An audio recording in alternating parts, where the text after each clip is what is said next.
Travis? Please. Thank you. Okay. Now, we could say that force is really what? What's the formula for force? Okay, Wyatt. Allie, you're perfectly correct.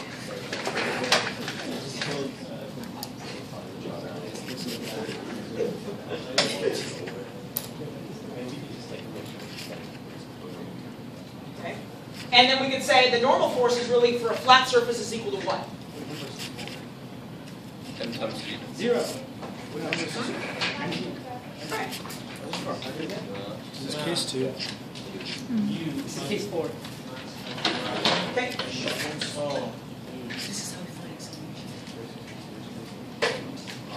Okay.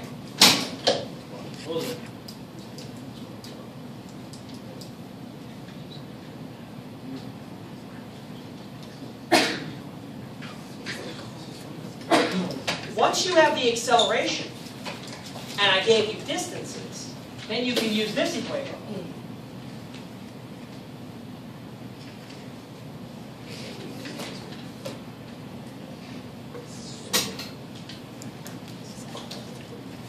Now, suppose you have a situation where you've got a car, I think Madeline's situation was one where this car is driving this way, that car is driving this way, and then they both hit off and go off in some direction, right? And you've got one going off like this, one goes off like that, and then part of this distance here and part of this distance, so one is asphalt, one is grass, right? Yeah, so how do you figure that out? Okay. So, did they give you the coefficient of friction for the asphalt and the grass? Yeah. Okay. So, we know each of the distances there, right? The mu's. And we know the distances, right? Well, all right. So, when he leaves here, what's his final speed right at this point? 0. 0. So, we know Vf squared equals Vi squared plus 2AD, right? Right. We know Vf is 0, right? Madeline? So we can say negative Vi squared equals 2AD. We know the distance, right? That's that length right there. We know the acceleration. It's a negative number because it's negative 9.8. So we can solve for Vi, right? That gives us his speed right there. Okay? Then we just do it again. Now we know that speed there is now Vf.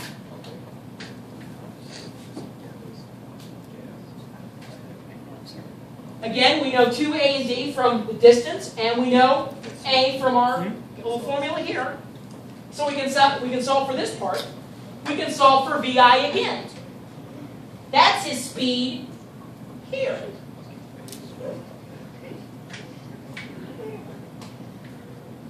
Okay? So one's going to get, that's the grass, and then the other one's the asphalt? Right, we get it from, had it stopped here. Then, gentlemen, we had it stopped here. We set that as Vf. We solve for Vi. Then we set that as Vf. And we solve for Vi again. And that gave us that car's initial speed right after the collision. Okay, so And we do the same thing for this one. And that gives us that car's initial speed right after the collision. So is that like what we're looking for, is whether to prove the case? No, hold on. We're not quite there yet. Now that we have both of the car's speeds right after the collision, then we can use conservation of momentum, because we can then, now that we know this car's speed here, we can break it up into its two components. And we know that car's speed after collision, we can break it up into its two components, the x and the y's for the momentum. Then, since this is all, then all the x's came from this guy, and all the y's came from that guy. Solve backwards, and figure out what their pre-crash velocity is, and then compare it to what the drivers claim. And that's it. What case is Wait, this? so, That's it. Which case Yeah. is this? wait, so, what is This is the, case 2. what's the x and y part again? So you have to break the momentum into two component vectors, Vx and Vy.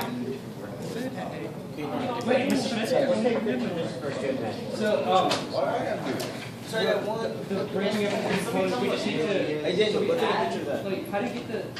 What's it off the side? Look, you use this equation for the EX squared equals BI squared, and then just work backwards. But you have to start at the end and work backwards because the only thing you know is his final speed.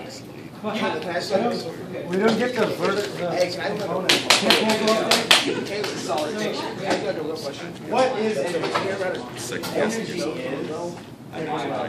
Energy is the ability to do work.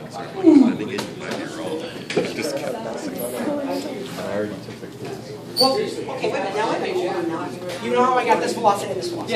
Yeah. Okay, now, this velocity is this speed at that angle, right? Yeah. So that breaks up into an x and a y, right? So y is Hold zero. on, right.